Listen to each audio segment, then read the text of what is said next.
नमस्कार दोस्तों, स्वागत है आपका हमारे इस चैनल धूप धुनुची आरती में। दोस्तों आज जो है मैं आपको दर्शन के विषय में बताऊंगा। दर्शन प्रणाम निवेदन यानी कि हम मंदिर आदि में जब दर्शन करने जाते हैं, विग्रह दर्शन करने यानी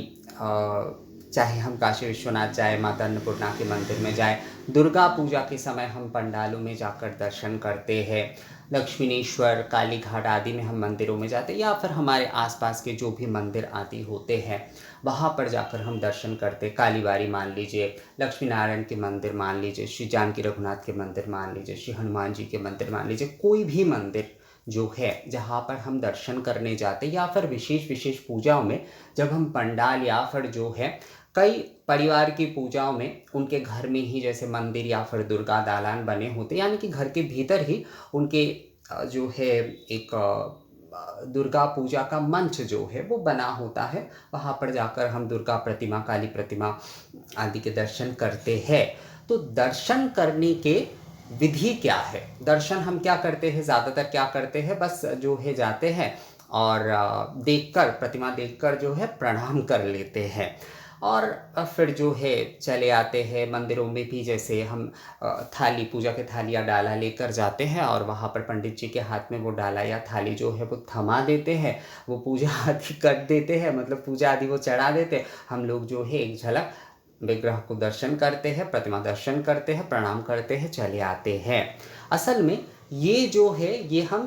प्रतिमा देख रहे हैं, प्रतिमा को देख रहे हैं, पर दर्शन जो है, दर्शन करने, हम लोग कहते हैं ना कि हम मंदिर गए थे, दर्शन करने गए थे, हम तीर्थ गए थे, हम जो है विश्वनाथ अन्नपूर्णा की दर्शन करने जा रहे। तो दर्शन जब करने जा रहे हैं तो यहाँ पर जो है एक विधि होता है,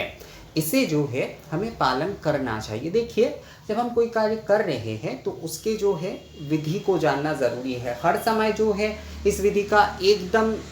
पूर्णता पालन हम कर पाएंगे ऐसा तो संभव शायद ना भी हो सकता है, पर अगर हम जो है कुछ हद तक भी जो है इस विधि को पालन करें तो बहुत जो है वो अच्छा होता है दोस्तों, क्योंकि इससे जो है हमें पॉजिटिविटी, सबसे ज़रूरी बात जो है, हमें जो है सकारात्मक ऊर्जा बहुत मिलता है इन सारे विधियों का अगर हम पालन करें, अगर हम थोड़ा भी इन विधियों का पालन करें तो जैसे कि मंदिरों में एक विषय मैं पहले आपको बता देता हूँ। हमारे शास्त्र हिसाब से जो कहा गया है कि मंदिरों में बैठकर दर्शन करना चाहिए, कभी भी खड़े होकर दर्शन नहीं करना चाहिए। पर आज के समय में मंदिरों में इतना भीड़ भाड़ रहता है, आप साधारण अपने आसपास के मंदिरों में भी विशेष दिनों में जाएंगे तो वहाँ पर भी इतना भीड़ होता है, तो वहाँ पर तो बैठकर शायद आप दर्शन करने लगे तो वहाँ पर जो है आपको घंटों बैठना ही पड़ेगा। दर्शन जो है वो सही तरीके से हो पाएगा क्या नहीं, और विशेष मतलब बड़े बड़े मंदिरों को तो छोड़ ही दीजिए, आप आपके आसपास के जो मंदिर हैं उनके ही परिस्थिति जो है विशेष पूजा आदि के दिनों में या फिर नॉर्मली जो है कई समय इतना भीड़ होता है, तो वहाँ पर आप शायद बैठकर अगर दर्शन करने जाएंगे तो दर्शन ठीक से आप कर ही नहीं पाएंगे। तो आज के समय में खड़े होकर ही जो है मंदिरों में, खासकर जो है घर के पूजा आदि में जो है किसी के हम जा रहे हैं तो वहाँ पर बैठ के दर्शन किए जा सकते, पर मंदिरों में थोड़ा मुश्किल है। पर फिर भी जो है इसके अलावा भी जो है दर्शन के कुछ विधिवत नियम हैं, वो हमें जो है थोड़ा पालन करना चाहिए। यानी कि हम बैठ के भले ही नहीं कर पा रहे हैं, हम खड़े होकर ही कर रहे हैं, पर उसके साथ भी जो है कुछ विधियों का हमें पालन करना चाहिए। तो दर्शन, जैसे हम आरती करते हैं दोस्तों, आरती जब हम करते हैं तो आरती में जैसे आप देखिएगा, आप सबसे पहले पैर में आरती किए जाते हैं, मतलब विधिवत अगर हम करते हैं तो पैर में हम आरती करते हैं और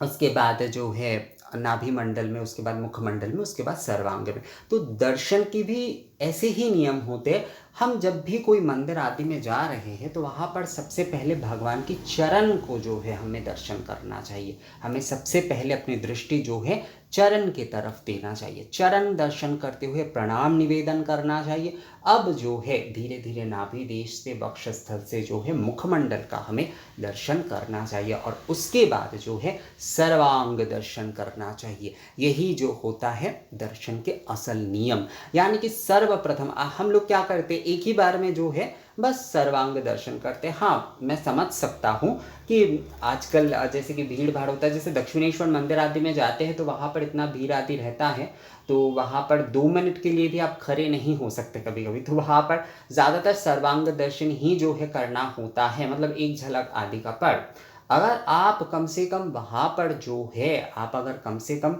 चरण के दर्शन आप पहले कर लेते हैं और उसके बाद सर्वांग दर्शन करते हैं, तो भी जो है बहुत सही विधि का आप पालन करते हुए दर्शन कर रहे हैं। यानी कि दर्शन की ये विधि है कि सर्वप्रथम जो है आपको चरण युगल जो है दर्शन करने चाहिए भगवान के। चरण युगल दर्शन करते हुए वहाँ पर जो है प्रणाम निवेदन करना चाहिए, और उसके बाद नाभि देश से होते हुए वक्षस्थल से। क्यों? क्योंकि नाभि देश जो है वो ऊर्जा का, हमारे नाभि देश भी जो है, मतलब नाभि देश जो होता है वो ऊर्जा का मूल केंद्र होता है,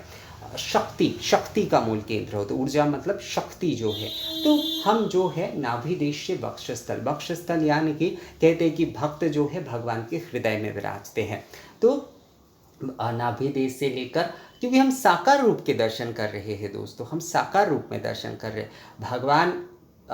भले ही निराकार है, निर्गुण है, पर हम स्वगुण साकार रूप में उनके दर्शन कर रहे हैं। तो हमें इस विधि से करना चाहिए कि हमें जो है उनके चरण के पहले दर्शन करते हुए वहाँ पर प्रणाम निवेदन करते हुए नाभि देश से लेकर जो है वक्षस्थल और मुखमंडल में जो है हमें दर्शन करना चाहिए, और उसके बाद जो है सर्वांग में दर्शन करते हुए हमें प्रणाम निवेदन करना चाहिए। यानी कि सर्वप्रथम आपको जो है चरण युगल दर्शन करते हुए आपको प्रणाम करना चाहिए। उसके बाद नाभि देश से वक्षस्थल से जो है प्रणाम निवेदन करते करते मुखमंडल में हमें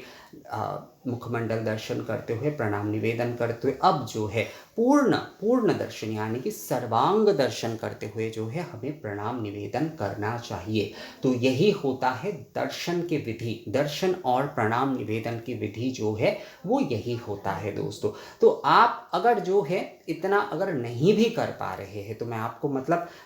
पहले जैसे कि चरण के दर्शन करते हुए उसके बाद नाभि युगल से वक्षस्थल से मुखमंडल के दर्शन करते हुए और प्रणाम निवेदन करते करते फिर सर्वांग दर्शन करते हुए पूर्ण जो है दर्शन करते हुए हम प्रणाम निवेदन करते हैं। तो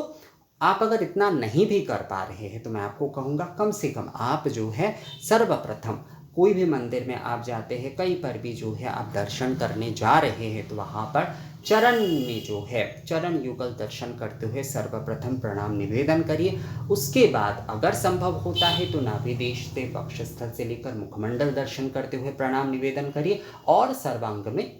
सर्वांग दर्शन करते हुए जो है प्रणाम निवेदन करिए। अगर ये संभव नहीं हो पा रहा है, तो चरण युगल दर्शन करते हुए प्रणाम निवेदन करने के बाद जो है आप सर्वांग दर्शन करते हुए प्रणाम निवेदन कर सकते। पर पहले ही जो है केवल मात्र सर्वांग दर्शन से प्रणाम निवेदन ना करते हुए अगर आप पहले जो है चरण युगल दर्शन करके आप जो है प्रणाम निवेदन करते हैं, तो बहुत ही जो है सही विधि से आप दर्शन कर रहे हैं। मतलब कम से कम इतना आपको करना चाहिए कि कम से कम जो है सर्वप्रथम हमें चरण युगल दर्शन करते हुए हम प्रणाम निवेदन करें। उसके बाद जो है अगर नाभि देश से वक्षस्थल से मुखमंडल से सर्वांग में हम दर्शन करते हुए प्रणाम कर पा रहे हैं तो बहुत अच्छी बात है, वरना चरण युगल दर्शन करने के बाद जो है चरण युगल दर्शन प्रणाम निवेदन करने के बाद जो है हम सर्वांग दर्शन करते हुए हम 3 बार प्रणाम निवेदन कर सकते हैं दोस्तों। तो इस प्रकार से ही जो है आपको मंदिर में हो, आप कोई भी पूजा पंडाल में हो, किसी के परिवार में आप विग्रह दर्शन करने गए हो, तो वहाँ पर जो है आपको यही करना चाहिए। सुबह के समय आप पहली बार नींद से उठकर जो है जब आप अपने पूजा घर में या मंदिर के सामने आप जाते हैं, तो वहाँ पर भी अगर जो है मंगल आरती के बाद या फिर जो है मतलब पहले आप जब दर्शन कर रहे हैं, मंगल आरती करने के बाद ही हम पहला दर्शन मानते हैं भगवान के, तो आप दिन के जो पहले दर्शन जो आप कर रहे हैं अपने घर के मंदिर में भी, वहाँ पर भी आप जो है अगर इस तरह से कर पाते तो बहुत अच्छी बात है। तो कम से कम जो है इतना ध्यान में रखिएगा दोस्तों कि जब भी आप दर्शन कर रहे हैं तो चरण युगल का दर्शन जो है सर्वप्रथम करते हुए प्रणाम निवेदन करिए, और उसके बाद ही जो है बाकी आप दर्शन आदि करें या सर्वांग दर्शन आदि करें, पर सर्वप्रथम जो है चरण युगल दर्शन करते ही जो है आपको प्रणाम निवेदन करना चाहिए। उसके बाद नाभि देश से, वक्षस्थल से, मुखमंडल से सर्वांग में दर्शन कर सकते हैं, या फिर केवल सर्वांग दर्शन करते हुए भी जो है प्रणाम आप 3 बार निवेदन कर सकते हैं। पर पहले आपकी दृष्टि जो है भगवान के चरण में ही जाना चाहिए। चरण दर्शन करते हुए प्रणाम निवेदन करना ही जो है दर्शन विधि के जो है सही विधि होता है। तो मुझे लगता है दोस्तों, दर्शन की ये नियम विधि जो है वो आप लोगों को समझ में आ गया है। तो ये वीडियो कैसा लगा आप लोगों को मुझे कमेंट्स करके ज़रूर बताइएगा। मिलते हैं आपसे अगले वीडियो में, तब तक के लिए नमस्कार।